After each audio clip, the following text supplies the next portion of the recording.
Le Conseil de sécurité russe, qu'est-ce que c'est? On va voir tout ça avec Jean Chamoulot. Jean, on connaît le Conseil de sécurité de l'ONU, évidemment, et un peu moins celui de Russie. Oui, il est un peu moins connu. En effet, il est né sur les cendres de l'Union soviétique en 1991. Voici son logo officiel.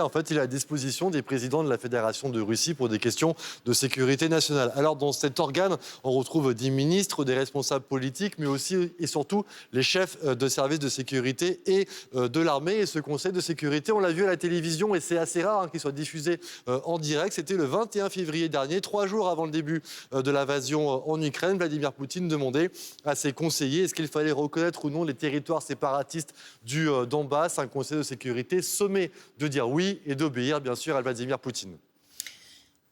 Jean, dans ce Conseil de sécurité russe, il y a plusieurs figures importantes, dont un homme désigné par certains observateurs comme le successeur désigné de Vladimir Poutine au Kremlin. Oui, c'est ça, absolument. Parmi les faucons du pouvoir qui gravitent autour de Vladimir Poutine, il y a cet homme, Nikolaï Patrouchev, secrétaire du Conseil de sécurité depuis 14 ans. Alors, il a beaucoup de points communs avec Vladimir Poutine. Déjà, ils ont le même âge, 70 ans. Ils sont tous les deux originaires de Saint-Pétersbourg. Ils ont fait leur carrière au KGB, puis au FSB. D'ailleurs, il a remplacé Vladimir Poutine pendant 8 ans à la tête de la sécurité intérieure de Russie. Puis, ils sont tous les deux anti-occidentaux et ultra-nationalistes russes. Pour preuve, cette citation, et c'est assez rare d'ailleurs que ce personnage se confie dans la presse. Il s'est confié à un média d'État russe, évidemment, en utilisant leurs sbires à Kiev, les Américains, dans une tentative de supprimer la Russie, ont décidé de créer un antipode de notre pays, choisissant cyniquement l'Ukraine pour cela, essayant de diviser essentiellement